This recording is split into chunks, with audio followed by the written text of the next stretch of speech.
We are back once again looking at the Dallas Cowboys for their fantasy team review for 2024 and beyond. The Cowboys, who seemingly win 10, 11, 12 games every year and then lose in the playoffs, unfortunately. Will they get over the hump? I don't know, but we're here talking fantasy. I know everyone loves to hate the Cowboys. It gets a little old, actually, I think, the hate the Cowboys just to hate them, but I guess I get it. In terms of their players, though, we don't hate a lot of their players. Starting off with Dak. Already almost 31 years old, man. It makes you think how fast time goes because it doesn't feel that long ago that he was kind of taking over for Romo. But we're getting old. Dak is one of the most consistent quarterbacks in the NFL for fantasy. I mean, we'll go over the ADP and stuff. He's going 62nd overall. So just at the beginning of the sixth round is QB number 9. You see his numbers there, 20.7 in 2021, 17.8 in 2022. But if you take out the game, if you remember, he left week 1 early. Yeah, like he played a little bit and left week 1. If you take that game out, his numbers are much better. Again, top 10 per game numbers. I believe, QB 9 in points per game. And then last year, QB 5. So he's literally been a top 10 quarterback each year, including a top 5 quarterback last year. In 2020, he was off to a monster start before he snapped his ankle. So, one of the most consistent quarterbacks, Dad. Like, if you are needing a quarterback at the end of the 5th, early 6th, and Dak is there, you fine with going with him, or are you just going to wait and push it down a little bit more? I don't think it would, me personally, I might wait, but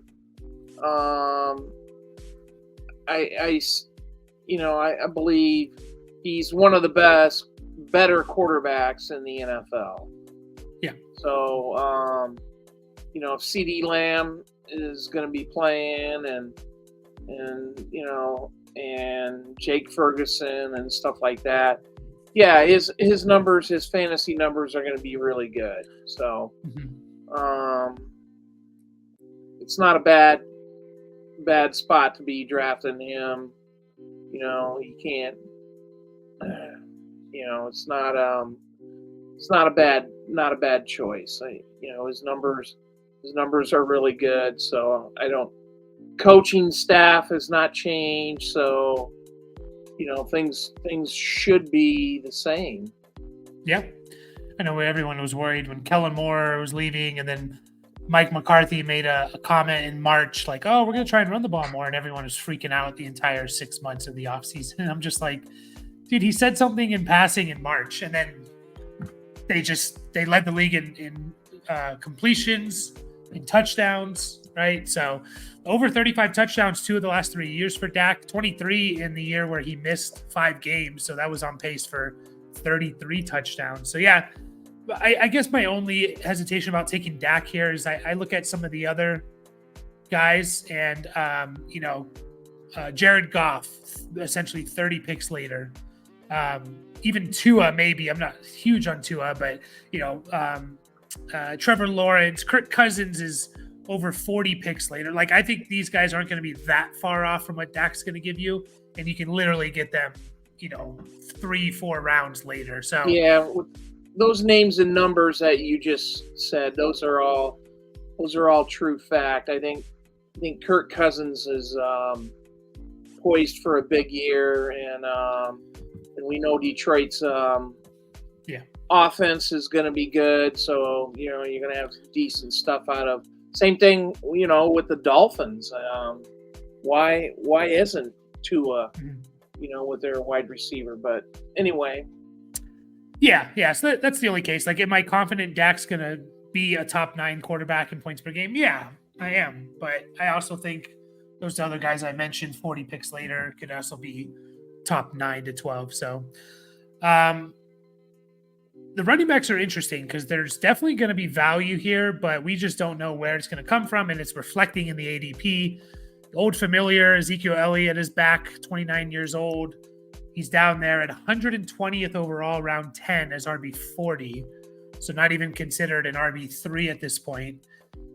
Rico Dowdle is even further behind him in round 13, ADP 145th. So we're talking about the potential. One of those guys is, I guess they could split, but one of those guys is going to be probably going to lead this team in carries and be potentially significant because he's on one of the best offenses in the league. If you had to choose that, Zeke in round 10, Rico Dowdle in round 13, do you have any lean on who's going to be more fantasy relevant? I got to go with Zeke, and unfortunately, if I'm thinking that way, and I think in my head, Zeke probably like 800 yards and 6 to 8 touchdowns. I could say, and unless something happens, guys. You know what happens at the end of training camp. Guys get cut and things like that, and the Cowboys they trade for someone. Yeah, trade for someone, or I'm not familiar with the rest of their. I know Royce Freeman, another running back, but the rest of the guys, I don't. Yeah. Deuce Vaughn. It sounds like they were working him out of the slot now. He's the guy they drafted last year, so. But it's just strange to not have a Cowboys running back. The first one's at round 10, like that is very, very strange. And they backed themselves in the corner on salary cap issues. Everybody wants to get paid and everything else, and they've won 12 games 3 years in a row. Mm-hmm. So I get it. Somebody's going to get left out, I don't know. Yeah, and here's the thing is, I agree with you. If it stays the same, I think Zeke's the value here, I'm fine with taking him as like a bench player, just because even if they go 50-50, Zeke's going to be the goal line guy. I think that's like the only thing I'm pretty sure of is Zeke's going to be the one getting the touchdowns, right? And I don't think Dowdle's going to do enough in the receiving game or as a rusher to be valuable if he's not getting touchdowns. So Zeke, to me, is going to be that touchdown or bust type of running back, maybe like a Gus Edwards type of running back where, you said 6 to 8 touchdowns, but he's on a really good offense. You wouldn't be surprised if he had double digits touchdowns. Yeah, I wouldn't. You're right. I wouldn't be shocked on that at all. Having 8-10 touchdowns.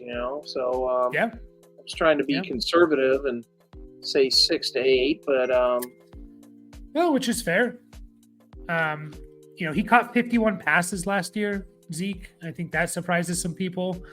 And now he's going back to the Cowboys, where I don't know how Rico Dowdle is in pass protection. I know Zeke is pretty good in pass protection, and they use him in that role. So, he could just get the role. He could get the whole. I know people want the young, new guy. And by the way, Rico Dowdle isn't necessarily young and new. Just trying to pull up his age. That he's been in the league for a couple of years. I'm pretty sure of that. So yeah, he's not a rookie or second year guy or something. No, he's 26. So didn't he have he had about 89 carries last year or something, I think. Yeah, I think so. I'm just looking. Yeah, 90 carries. Yeah. So I don't know. It's just a lot to expect. We expect Rico Dowdle to be the guy. I don't mind taking a shot on Dowdle in round 13 because it's round 13 and it's not hurting you. I just think it is going to be Zeke, and I do think they are in the market to potentially trade for someone. Miles Sanders, Khalil Herbert, Javonte Williams. So just some names out there. Yeah, they just don't want to. They want somebody, they just don't want to pay him. That's the deal, Yeah. CD Lamb here that I'm pulling up, and it's not showing on my screen. If I don't know if it's showing on your screen, but it is. Okay, CD Lamb there. I don't know why it's not showing on mine. That's a little weird, but there it is. He's 25.2 years old. He's ADP second overall, so he's the wide receiver 1. He's going right after McCaffrey, sometimes before McCaffrey. We don't need to spend too much time on him. We know why he's going this high in half PPR, which is all those numbers that we're putting out there. Half PPR, 19.7 points last year, which is insane. And that stretch he had, the stretch he had basically after their bye week was just insane. You remember they started off like not really throwing him the ball. Like he was still getting targets, but not like target this guy 12 times a game. And then they started to do it and they took off. So he kind of has the, is it quadrifecta? Is that the equivalent to trifecta for 4? Quadrifecta? I assume that's what it would be. He has the 4 things you want. He's elite, or he's had an elite season. He's young. He has an above average quarterback, and he's basically the only target at the wide receiver position. And all these other top guys going, it's like him and Amon-Ra St. Brown that have those 4 things. Justin Jefferson, we question his quarterback play.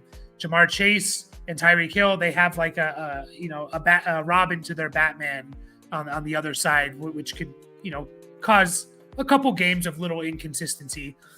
CeeDee Lamb has the 4 things that you look for, so I'm fine with him going 1 overall as the first receiver. I don't know if there's really much else to say here. Not really. So, yeah, him, Jefferson, Chase, Amon-Ra St. Brown. Those are the guys.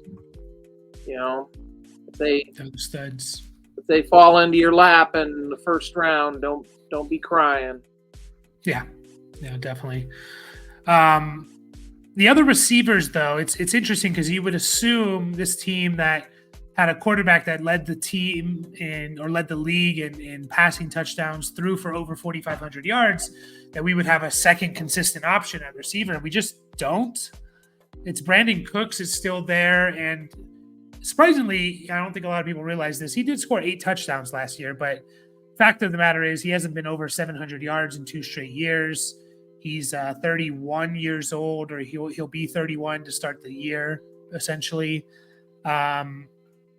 I don't know, Jalen Tolbert, who's getting some hype because there is room for another receiver to step up, and I don't mind taking a stab at Jalen Tolbert and potentially him kind of solidifying himself as that wide receiver 2 for this offense, and there could be value there. But any interest in Brandon Cooks, Jalen Tolbert, or are you just kind of passing on that? Yeah, maybe Cooks. Somebody's got to.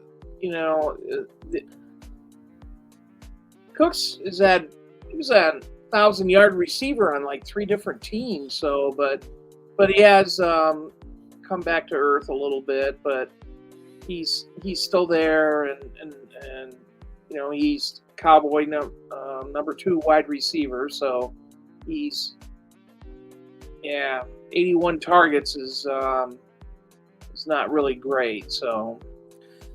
No, again, the 8 touchdowns is nice, and they're kind of like I do think he had a stretch there where he was solid, and again, like what we're saying is, can CeeDee Lamb really put up another essentially 1,800 yard season, which is what he did last year? Can he really do that again? It's not very guys go back to back 1,800 or 1,800 yard seasons, so. Is it possible? Yes, but it does feel like they need someone else to step up, which is fine. I'm fine with either one of these guys taking a shot. Round 12 for Cooks, round 19, or off your waiver wire for Jalen Tolbert. I think one of those guys could be something. But really, the second target, the wide receiver 2 here, is Jake Ferguson, who actually was, I believe, second on the team in targets. Potentially yards. I know pretty sure he was 3rd in touchdowns. But Jake Ferguson, 25 and a half years old, he kind of just filled in for Dalton Schultz. He's going round 8 as tight end 9. He averaged 8.3 points per game in half PPR. I'm probably going to pass just because I generally, if I don't get one of the top guys, I'll take another guy who will average 7 points per game, a point less than Ferguson, but I'll get him in round 13. I know you approach it maybe a little differently, Dad. He was second in the team in targets, receptions, yards as well. Do you like Ferguson here, round 8, or do you want to take your tight end early or later? No, I like him here, and you can tell. I always look for a quarterback to tight end connection, and that's what I like to see, and I kind of seen that with Dak and Jake Ferguson last year, So the numbers are pretty good. Is there going to be room for improvement? Yeah, I'm not sure. It's still we're still talking tight ends and stuff like that. He's not going to be like a volume guy like Kelsey and stuff like that. But I do like Jake Ferguson. Yes. Yeah, and again, am I fairly confident he's going to be a top 10 tight end this year? Yeah, and that's kind of where he's being drafted. Yeah. But I guess, again, my philosophy, I look at tight end last year, tight end 9, which was Ferguson, and tight end 15, and there was just barely a little bit over a point separating tight end 9 per game, a point per game separating Ferguson and tight end 15, which, again, like a point is not nothing, but it's also who's going around Ferguson. It was ADP 87. So, you're talking about guys like, let's see here. You're talking about guys like Ladd McConkey, Jackson Smith and Jigba, Xavier Worthy. They're kind of going within 5, 6, 7 picks of them. Those guys I think could potentially win you your league type of players. Running backs, Jonathan Brooks, Raheem Mostert, Tony Pollard, all going around where Ferguson. So that's kind of where, in a vacuum, yeah, he's going to finish probably as the top 10 tight end. But I'll take one of those other guys that I think could potentially win me my leagues rather than a tight end averaging 8.3 when I can find a tight end averaging 7.1 in round 15. So, but I'm not going to fault anyone for taking. Well, I just want to make one more comment about Jake Ferguson, and really it has to do with the other 2 wide receivers that we just talked about. We were kind of going, is this guy going to do this? I think we have a little more confidence in Jake Ferguson then. So. Yeah, and that's fair. And I shouldn't just assume we're going to get another, he had 70 catches, 761 yards, 5 touchdowns. He could improve. That was literally his first year starting. It was his second year in the league. He could definitely improve from year 2 to year 3 and become even a little bit more. I think the 5 touchdowns could definitely go up. I was surprised that he only had 5 because he was leading the NFL like in red zone targets. He was targeted heavily. And then he had that playoff game where he scored 3 in that Packers game. So, yeah, it is a little bit unfair of me to say, we just saw a young tight end in his first year as a starter be tight end 9. He could definitely improve on that and catch 10 more passes and have 100 more yards and 3 more touchdowns. And then we're talking about a potential, difference maker. So, I think that's it for the Cowboys. They're pretty easy. We like CD. Obviously, we think there's value at the running back position. Dak, no one's going to argue taking Dak, as the QB9, as your QB1. So, and same thing with Ferguson. Any last thoughts on the Cowboys? No, nothing. There's some good, Yeah, I mean, we got 2 of the best fantasy players here at premium positions, and we got a running back that, who can definitely help your team. Ezekiel Elliott is not somebody to discount. Jake Ferguson, top 10 tight end. The other 2 wide receivers, it's kind of a roll of the dice. So that's kind of the way I look at it. Yep. Fair enough. Well, we will be back with talking about team kind of on the opposite end of the spectrum, the Denver Broncos. We will be talking about them tomorrow in YouTube world. So we will catch you all in that video.